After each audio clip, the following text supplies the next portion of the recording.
Mientras iba cambiándose de radio en radio para ver qué pasaba, yo me puse a amasar, a hacer pan. Porque yo cada vez que hay algún problema grave, como los terremotos en Chile y todo, tengo que hacer algo. Necesito entrar en acción.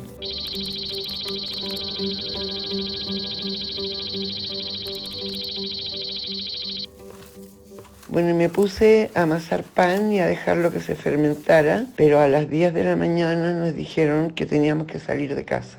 Nos fuimos al Cordón Cerrillo. Estábamos ahí donde hacían las salsas de tomate, donde envasaban las aceitunas, los guisantes. Ahí llegaron los aviones de la FACH y empezaron a lanzar granadas, a disparar, y veía que los jóvenes sacaban unas ondas y tiraban con piedra mientras llegaban los militares de la FACH y disparaban. Y nos dijeron que saliéramos, los mismos obreros de ahí. Y en la esquina había un militar de la FACH con la metralleta puesta. Nos vio y no nos disparó. Nunca estuvimos preparados para la violencia, porque nosotros no éramos violentos, nosotros creíamos en un Chile nuevo, en un Chile compartido, que los niños no pasaran hambre, que la gente tuviera derecho a un techo. Yo acababa de salir de un examen de septiembre y esperaba a unas amigas en el instituto. El conserje tenía la radio encendida y entonces oí la noticia del golpe y de la muerte de Allende. Fue un mazazo, un puñetazo directo al corazón. Aquí, con Franco aún vivo, pues Chile lo veíamos como una ventana a la libertad, una posibilidad de democracia, una puerta para poder respirar. Una ilusión de futuro que se desvaneció con ese golpe repleto de maldad.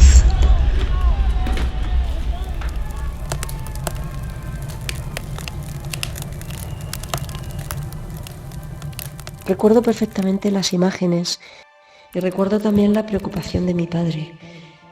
A ver, nosotros éramos adolescentes y en el instituto pues hablábamos de cómo salir de la dictadura, hablábamos de cómo sentíamos aquí el encorsetamiento. Entonces, claro, una figura como la de Allende para nosotros era un héroe.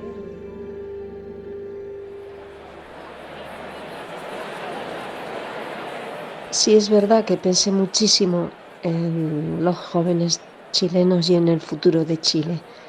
Esto es verdad porque lo sentíamos muy cerca, muy cerca. Iba camino del liceo de hombres número 1 de Concepción. Pasaban jeep con militares, camiones.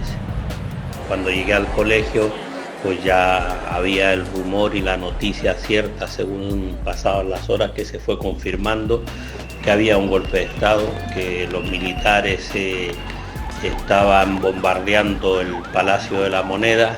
Más tarde nos llegó la noticia de la muerte del presidente Allende. Yo en esa época era dirigente de la Federación de Estudiantes Revolucionarios. Había un liceo de chicas al lado de nuestro colegio y ahí hicimos una asamblea que la dirigí yo. Fue la última asamblea que se hizo en Concepción, en donde nos juntáramos mucha gente progresista, de izquierda, de distintos tipos de partidos políticos. Había mayoritariamente estudiantes, pero también había profesores y gente que había oído que estaba esta reunión y se acercó a ella. No pudimos decir mucho más, lo que sí constatamos es que esto era irreversible, que el golpe de Estado era definitivo, que no había ninguna manera de resistir y que nuevamente nuestro país había sido traicionado por los mayores enemigos que ha tenido históricamente. En esa reunión estábamos todos consternados, preocupados, asustados.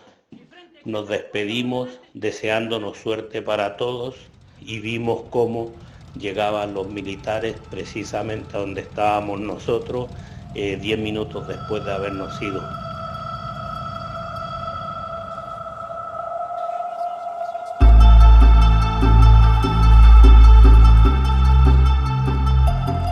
El 11 de septiembre del 73 yo tenía 23 años. Trabajaba por la mañana, iba a la universidad por la tarde.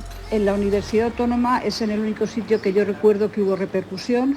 Se habló en la clase, hubo una clase específica del profesor de contemporánea. Y en mi familia sí que sintió que la muerte de Allende y sobre todo saber lo que iba a pasar después, por recordar lo que había pasado en España con la guerra civil. Pero mi mayor encuentro con Chile en 1975-76, yo trabajaba en una librería y un comercial de la editorial del siglo XXI era un chileno salido tras el golpe. Y es con él con que tuve la cercanía y la información más veraz del golpe y fue cuando realmente lo incorporé a mi memoria.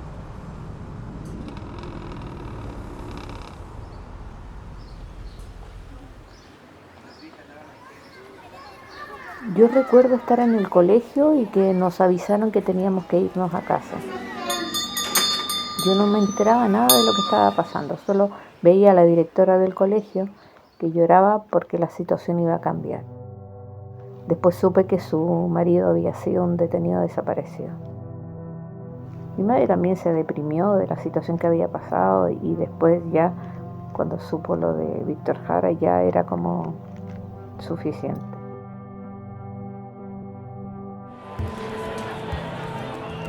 Me intereso por la experiencia socialista que ha comenzado a vivir Chile, primer país del mundo que votó libremente un gobierno socialista marxista.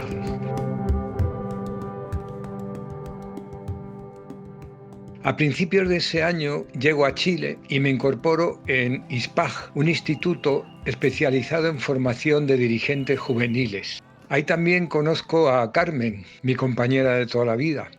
Ahí conocimos un dirigente juvenil del MIR, nos pidió guardar sus libros, según él peligrosos, y después jamás supimos de su paradero. Como otros muchos, desapareció. El mismo día del golpe, Carmen y yo teníamos previsto una entrevista con el ministro de Allende, responsable de movimientos juveniles. Naturalmente no pudimos acudir. Se produjo el golpe de Estado. Yo vivía a unas 8 o 10 cuadras del Palacio de la Moneda. Se me hundía un poco el mundo porque había llegado hacía unos meses solo a Santiago con una esperanza de una sociedad socialista y de pronto todo se cortaba. En esos días escuché por la radio mi nombre, instándome, como a otros extranjeros, a presentarme a las autoridades con la intención de deportarme. No me presenté. Carmen y yo nos vinimos entonces a España, con impotencia, con rabia, con dolor, con mucha pena por lo que quedaba atrás.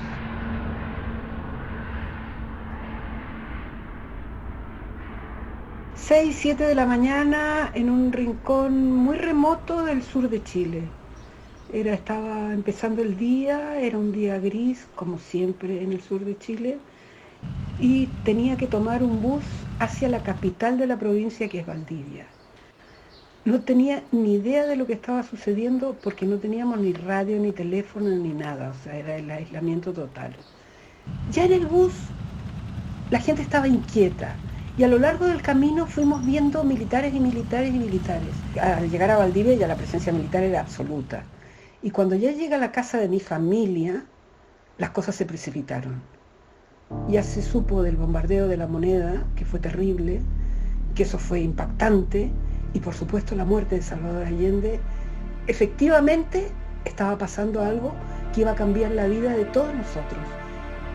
No conocíamos la historia de terror, podíamos imaginar que todo se estaba desmoronando, pero el nivel de sadismo, de terror, de crueldad, de inmisericordia contra la población era algo que todavía estaba por saberse. No éramos conscientes en ese momento de cuál era la dimensión real de lo que sucedió.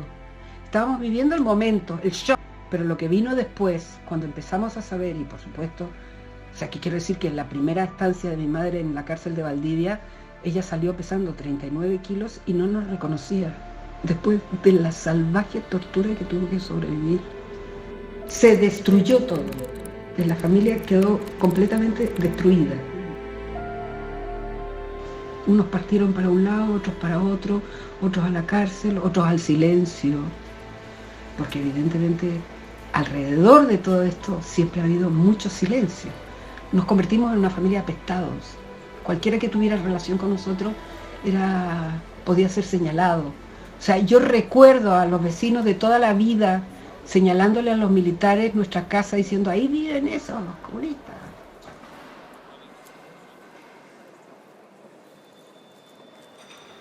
Estábamos nosotras aterrorizadas, con miedo a que mi papá lo vinieran a buscar y se lo llevaran, lo hicieran desaparecer, mataban a personas, en fin. Y yo tuve un tío que fue detenido, político, torturado. Yo tenía entonces 21 añitos. Aquel 11 de septiembre estaba en casa y vi en la tele la noticia. El golpe no fue mucha sorpresa. Era crónica anunciada y justificada por los que mandaban. Otra vez los militarones fascistas lo consiguen y se cargan un proyecto social prometedor. Y lloramos, abrazados con el papá, y empezamos a ver pasar camiones de militares armados, amenazándonos a todos con sus armas, como si toda la población estuviese armada, y todos tirados en el suelo, escuchando la balacera. Mi papá era profesor de historia y sabía lo que se venía. Yo tenía 12 años, mis padres ya se habían separado. Vivíamos con mi mamá y mis hermanos. Llegamos a casa y al rato llega mi madre, que venía muy angustiada y muy alterada, pues pensaba que a ella la llevarían a un lugar donde llevaban a las mujeres para interrogarlas y luego no se sabía más qué hacían con ellas. Alcanzamos a escuchar las últimas palabras del presidente Allende y yo me puse a llorar desconsoladamente. Todos nuestros sueños rotos en 1000 pedazos. Sentí una tristeza enorme, una desolación, un abandono y miedo, mucho miedo por lo que vendría.